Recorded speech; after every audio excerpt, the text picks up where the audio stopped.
Hello friends, welcome to my channel. And आज के video में मैं आपके साथ शेयर करूंगी कि रेन लिली को आप सीड से कैसे ग्रो कर सकते हैं। सब्सक्राइब कीजिए मेरे चैनल टाइनी रूफटॉप गार्डन को और अपडेट्स के लिए आप बेल आइकन को प्रेस कीजिए ताकि आपको आगे की अपडेट्स सबसे पहले मिल सकें। ये रेन लिली के सीड्स हैं और ये कुछ इस तरीके से दिखाई देते हैं, ब्लैक कलर के छोटे छोटे से। तो मैंने अपने पौधों में से ही इनको निकाल लिया है और इसी से आज हम पौधा कैसे उगाएंगे ये आपको बताएंगे। तो इनको कलेक्ट करके मैं एक जगह रख लेती हूँ। एंड ये ब्लैक कलर के छोटे छोटे से सीड्स हैं और एक ही फ्लावर पे कई सारे सीड्स आपको मिल जाएंगे।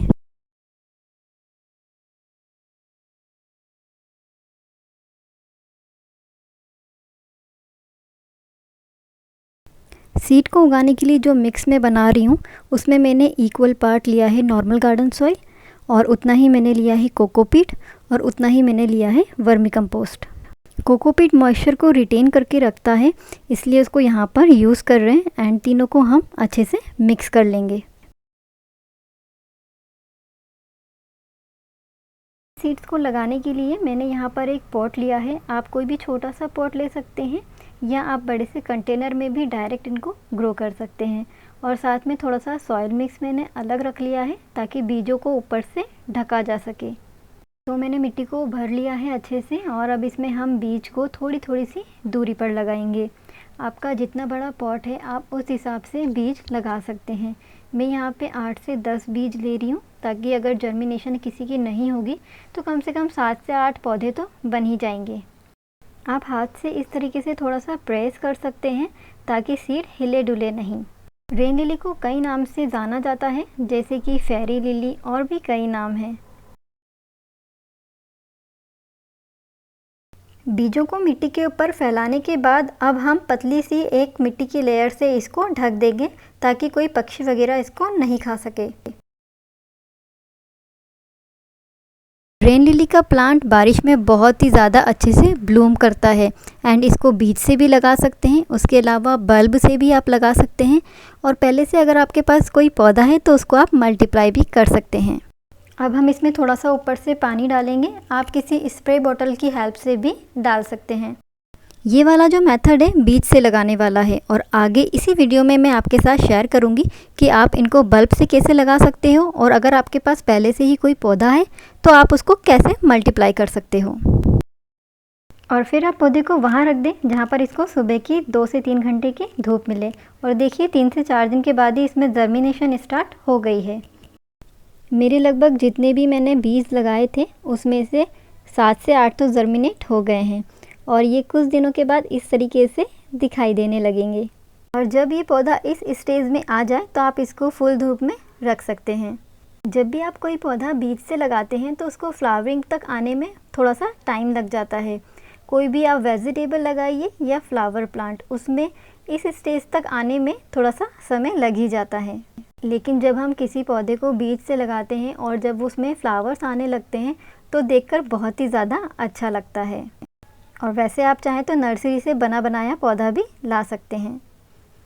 और ये देखिए कुछ टाइम के बाद ये इस तरीके से और बढ़ते दिखाई दे रहे हैं, और ये बहुत ही ज़्यादा खूबसूरत लग रहे हैं। और सेम इसी की तरह प्याज का पौधा भी ऐसे ही दिखाई देता है। आप चाहें तो इस पौधे को इसी में लगा रहने दें, या चाहें तो आप इसको बाद में जब ये थोड़ा बड़ा हो जाए तो ट्रांसप्लांट भी कर सकते हैं। ये आपके ऊपर डिपेंड करता है।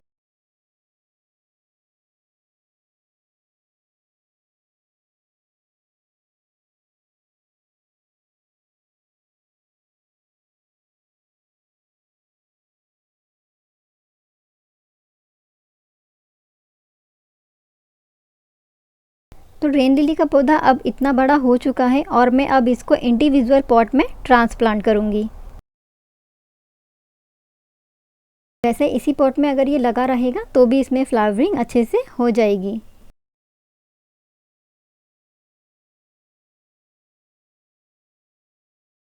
आप पौधों को निकालने के लिए किसी भी शार्प टूल का यूज़ कर सकते हैं, और आप जब भी इसको निकालें थोड़ा सा आहिस्ता से निकालें, वरना जो इसका बल्ब है वो ख़राब हो सकता है, टूट सकता है।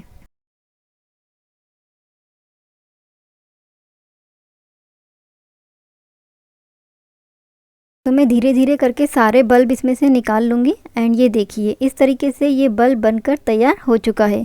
अभी ये छोटा सा ही है और ये बिल्कुल प्याज की तरह ही दिखाई दे रहा है।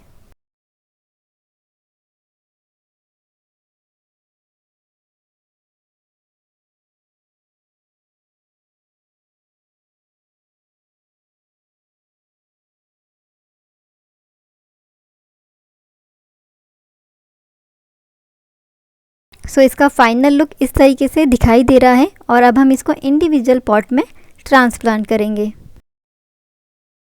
ये वाला जो मेरा रेन लिली का प्लांट है ये एक बल्ब से मैंने लगाया था, तो इसको अभी हम निकाल के दिखाएंगे आपको कि एक बल्ब से अभी कितने बल्ब बनकर तैयार हो चुके हैं। इसको भी हम किसी टूल की सहायता से साइड से निकाल लेंगे।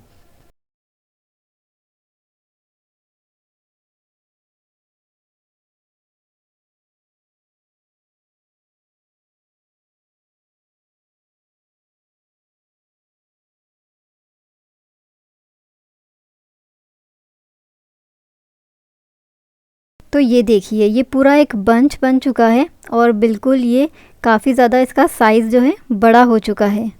इस वाले पौधे में कम से कम 7 से 8 बल्ब तो बनकर तैयार हो चुके हैं और ये पुराना पौधा है इसलिए इसके बल्ब का साइज़ भी बड़ा है। तो आप इनको अलग अलग कर लें इस तरीके से और इंडिविजुअल पॉट में ट्रांसफ़र कर दें।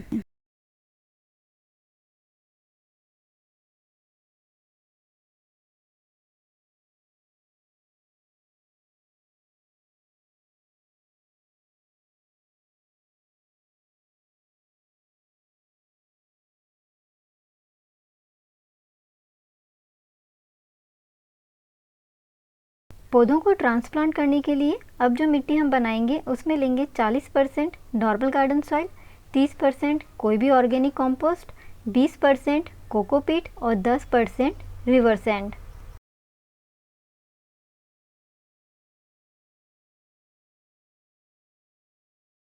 पौधों को ट्रांसप्लांट करने के लिए मैंने यहाँ पर एक 10 इंच का पॉट लिया है।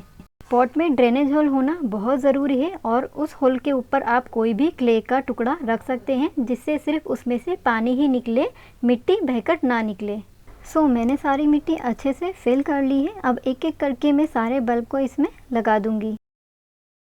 आप चाहें तो इन पत्तों को ऊपर से कट कर सकते हैं या मेरी तरह ऐसे ही रहने दें। आप चाहें तो इन पौधों को किसी बड़े कंटेनर में ग्रुप में भी लगा सकते हैं, उसके अलावा किसी छोटी सी बोतल में भी लगा सकते हैं। ये बड़े से बड़े पॉट और छोटे से छोटे कंटेनर में इजीली लग जाएंगे। हमने इसकी जो मिट्टी बनाई है वो बहुत ही पोरस बनाई है और उसमें ड्रेनेज भी काफ़ी अच्छे से होगा, इसीलिए हमने कोकोपीट यूज़ किया है और रिवर सैंड का यूज़ किया है। रिवर सैंड की वजह से मिट्टी पोरस बनती है और कोकोपीट मॉइस्चर को होल्ड करके रखता है, तो मिट्टी में नमी बनी रहेगी। तो आप भी मेरी तरह इनको एक एक करके अच्छे से लगा दीजिए। तो इस तरीके से मैंने कुछ बड़े पॉट में 7 से 8 लगा दिए हैं पौधे और ये जो छोटे छोटे से पॉट्स हैं ये वेस्ट ही थे, तो मैंने उसमें एक एक करके लगा दिए हैं सारे, ताकि जो भी हमारा वेस्ट मटेरियल बॉक्स डब्बा वगैरह होता है वो भी यूज़ में आ जाए और जब उसमें फ्लावर खिलेंगे तो बहुत ही ज़्यादा अच्छे लगेंगे। पौधों को ट्रांसफ़र करने के बाद आप पानी उसमें ज़रूर डालें। पौधों को ट्रांसप्लांट करने के बाद आप 1 से 2 दिन सेमी शेडेड एरिया में रखें, वरना एकदम से आप इनको धूप में रखेंगे तो पौधे ख़राब हो सकते हैं।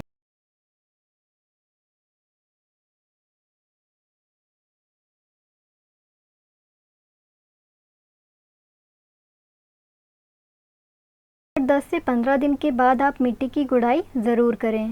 मिट्टी की गुड़ाई करने से जो पौधों की जड़ें होती है उनमें ऑक्सीजन अच्छे से पहुंचता रहता है और मिट्टी की गुड़ाई ना करने से मिट्टी तो सख्त बनती ही है और अभी जैसे बारिश का मौसम है तो ऊपर उसमें हरी हरी काई जम जाती है। ये वाला पॉट देखिए, इसमें मैंने गुड़ाई नहीं करी थी और इसी वजह से इसमें काई जम चुकी है। हर 10 से 15 दिन के बाद आप इसमें कोई भी ऑर्गेनिक कंपोस्ट डाल सकते हैं, बट मैं यहाँ पर वर्मी कंपोस्ट का यूज़ कर रही हूँ। आप कोई भी चाहे खाद इसमें दे सकते हैं।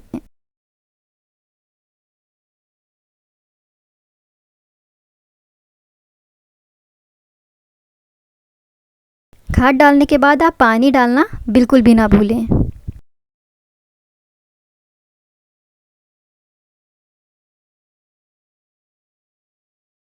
इन रेन लिली के पौधों को ट्रांसप्लांट करने के बाद इसमें फूल खिलने वाला है और बहुत सारी कलियां भी अब आने लगी हैं। मेरे पास जो पौधा है इसमें सिर्फ पीले फूल ही आते हैं और ये देखिए इसमें कलियां आ रही हैं और ये बहुत ही ज़्यादा अच्छा दिखाई दे रहा है। तो इसी तरीके से आप भी चाहें तो बीज से लगा सकते हैं। उसके अलावा अगर आपके पास पहले से ही कोई पौधा है तो उसके आप बल्ब को मल्टीप्लाई कर सकते हैं और इसी तरीके से आप लगा सकते हैं, जो भी आपको मेथड अच्छा लगे।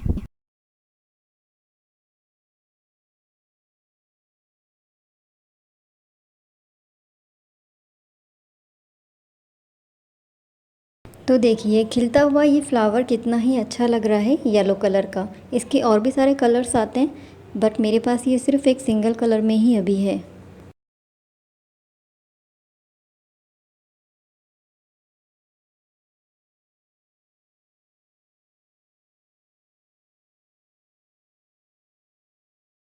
फूल खिलने के बाद इस तरीके से उसमें सीड पॉट बनने लग जाते हैं। आप इनको तोड़ दें वरना फ्लावरिंग अच्छे से नहीं होगी, और अगर आपको सीड चाहिए तो फिर आप इसमें ऐसे ही इसको छोड़ सकते हैं।